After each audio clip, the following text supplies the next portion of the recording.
Assalamualaikum warahmatullahi wabarakatuh.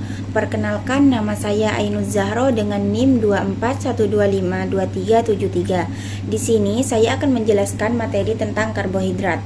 Nah, definisi karbohidrat sendiri yaitu karbohidrat merupakan senyawa karbon, hidrogen, dan oksigen yang terdapat dalam alam.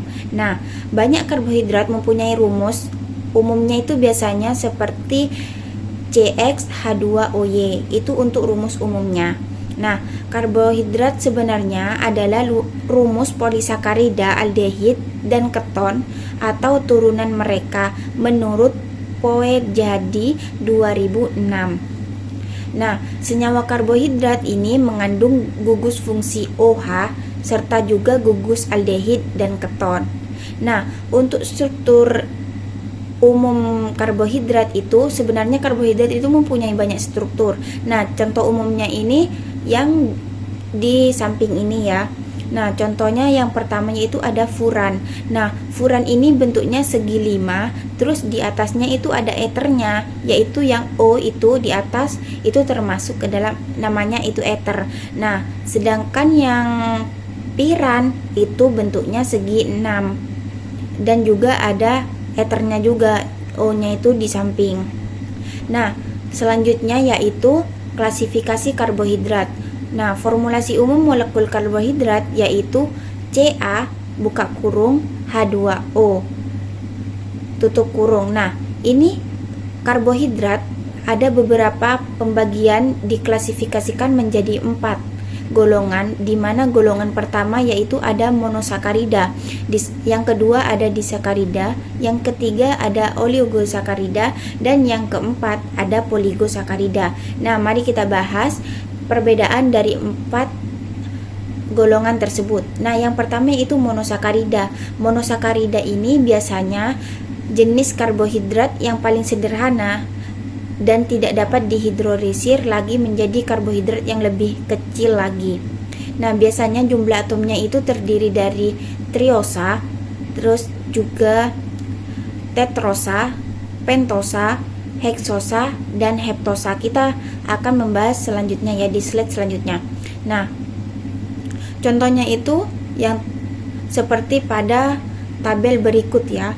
Nah, triosa itu atom C-nya ada 3 seperti yang di tabel ini. Triosa C3H6O3, C-nya ada 3. Nah, untuk contohnya itu seperti gliseraldehid untuk yang aldosa, sedangkan yang kentosa itu dihidrooksiseton. Nah, untuk yang tetrosa itu atom C-nya itu ada 4. Di mana rumus strukturnya itu C4H8O4. Nah, untuk contoh aldosa itu ada di eritrosa, sedangkan contoh untuk kentosa itu ada di eritrulosa. Nah, untuk yang pentosa atau atom C-nya yang ada 5 itu contohnya seperti yang pada aldosa itu ribosa, sedangkan yang kentosa itu ribulosa. Nah, untuk yang atom C-nya ada 6 namanya itu heksosa. Dimana contohnya itu yang pada aldosa itu ada 2, ada glukosa sama ada galaktosa. Sedangkan yang kentosa itu ada 1, yaitu fruktosa. Nah, kalau yang atom C-nya ada 7 itu namanya heptosa. Nah, untuk contoh yang aldosa itu enggak ada. Sedangkan untuk contoh yang kentosa itu pseudoheptulosa. Nah, yang membedakan aldosa dengan kentosa itu terletak pada aldosa itu mempunyai karbonil terminal O rangkap 2 CH yang disebut gugus aldehid. Sedangkan kalau kentosa itu mempunyai gugus karbonil C rangkap 2 O di tengah-tengah yang berikatan dengan atom karbon lainnya yang disebut dengan gugus keton. Nah, untuk perbedaannya itu yang diwarnain pink. Yang aldosa itu yang diwarnain pink dan yang kentosa itu yang diwarnain pink. Nah, untuk contoh yang selanjutnya yaitu yang kedua, disakarida. Nah, disakarida ini terdiri dari 2 monosakarida yang dihubungkan oleh ikatan glikosidik. Nah, ikatan ini dibentuk oleh sebuah reaksi kondensasi yang terjadi antara kedua unit gula sehingga mengakibatkan hilangnya atom hidrogen dari satu monosakarida dan gugus hidroksil dari lainnya. Nah, disakarida ini dipecah menjadi 2 monosakarida di usus kecil selama proses pencernaan. Nah, disakarida ini dapat berupa homo dan heterodisakarida. Nah, 3 disakarida yang paling melimpah adalah sukrosa, terus yang selanjutnya ada laktosa, dan yang terakhir ada maltosa. Nah, untuk yang pertama yaitu contoh yang sukrosa adalah disakarida yang paling dikenal karena perannya dalam nutrisi manusia. Nah, sukrosa ini disintesis melalui proses fotosintesis untuk menyediakan energi dan atom karbon untuk sintesis senyawa lain dalam tanaman. Nah, untuk yang selanjutnya yaitu ada laktosa. Nah, laktosa ini merupakan disakarida yang terdapat dalam susu, sehingga disebut juga gula susu. Sedangkan kalau yang maltosa itu merupakan disakarida yang terbentuk dari 2 molekul D-glukosa yang dihubungkan oleh ikatan alfa 1,4 glikosidik. Nah, senyawa ini muncul dari reaksi pemecahan atau hidrolisis pati yang menghasilkan maltotriosa, terus dextrin dan juga maltodextrin apabila penambahan glukosanya itu berlanjut. Nah, yang selanjutnya yaitu yang ketiga ada oligosakarida. Nah, oligosakarida ini adalah karbohidrat dengan derajat polimerasenya itu antara 2 sampai 10. Nah, ini polisakarida ini tersusun dari residu monosakarida yang saling terhubung melalui ikatan glikosidik. Jadi oligosakarida ini juga diikat oleh ikatan glikosidik. Nah, gugus penyusunnya itu dapat dihidrolisis menjadi monosakarida oleh asam atau enzim tertentu. Nah, bedanya oligosakarida dengan yang tadi yang awal itu dengan monosakarida itu nggak bisa dihidrolisis menjadi lebih kecil lagi, sedangkan kalau oligo itu bisa dihidrolisis. Gitu perbedaannya. Nah, yang selanjutnya yaitu yang keempat itu ada poligosakarida. Nah, polisakarida ini adalah gabungan lebih dari 10 unit monosakarida. Contohnya itu seperti amilum, glikogen, dan juga dextrin. Nah, di samping amilum dan dextrin, dalam bahan makanan tertentu juga mengandung jenis polisakarida lainnya yang secara kolektif dikenal sebagai polisakarida atau non-amilum yang tidak dapat dicerna oleh enzim manusia dan merupakan komponen utama dari serat makanan. Nah, contohnya untuk polisakarida ini adalah selulosa dan inulin. Selulosa ini merupakan komponen dinding sel tumbuhan yaitu polimer glukosa, sedangkan inulin itu merupakan cadangan karbohidrat pada beberapa tanaman polimer fruktosa.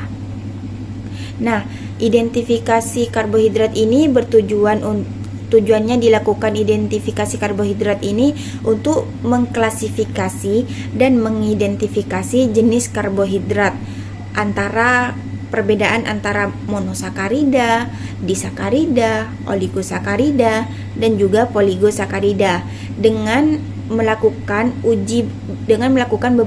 beberapa uji, contohnya seperti uji Fehling, uji Barfoed, uji iodium, uji Mohr, dan uji Seliwanov.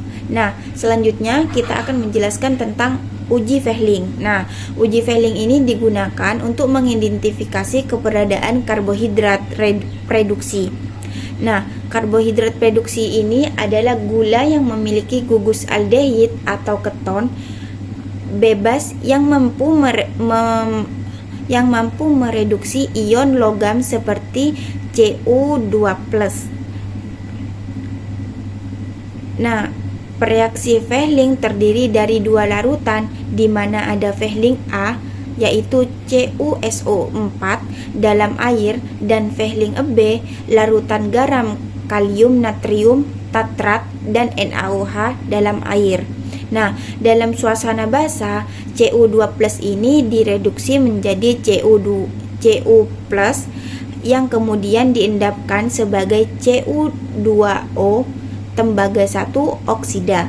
Nah, yang selanjutnya yaitu ada uji Barfoed. Nah, uji Barfoed ini dilakukan untuk membedakan sampel yang termasuk jenis karbohidrat monosakarida dan disakarida. Nah, Barfoed ini merupakan reaksi yang bersifat asam lemah. Nah, uji Barfoed ini memiliki prinsip berupa mekanisme Cu2+ dan reaksi Barfoed dalam suasana asam akan direduksi lebih cepat oleh gula reduksi yaitu monosakarida daripada disakarida yang menghasilkan Cu2O kuprooksida lalu akan berwarna merah bata. Nah, sampel monosakarida ini mempunyai waktu yang lebih cepat untuk membentuk warna menjadi merah bata pada uji Barfoed. Nah, yang selanjutnya yaitu ada uji iodium. Nah, uji iodium ini biasanya dilakukan untuk mengetahui adanya kompleks antara bahan pangan yang mengandung amilum dengan iodium. Nah, bahan pangan yang mengandung pati seperti jagung, labu, kentang, dan nasi akan membentuk kompleks dengan iodium sehingga akan terbentuk larutan berwarna ungu. Nah, jadi kalau menguji iodium ini biasanya nanti warnanya akan berwarna ungu. Nah, untuk yang selanjutnya yaitu ada uji Mohr. Nah, uji Mohr ini dilakukan untuk mengetahui keberadaan gugus alkali pada gula melalui reaksi pendamaran.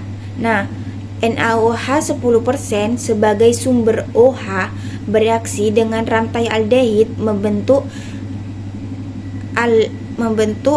aldol aldehid yang berwarna kekuningan. Pemanasan sampel membuat glukosa mencapai titik didih dan menimbulkan aroma khas karamel.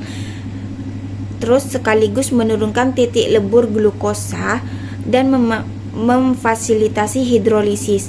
Nah, konsentrasi NaOH yang tepat penting karena jika NaOH itu konsentrasinya kurang dari 10%, maka karamelisasi mungkin tidak akan terjadi. Jadi, kalau NaOH-nya itu kurang dari 10%, kemungkinan aroma khas karamelnya itu nggak kedengeran banget gitu.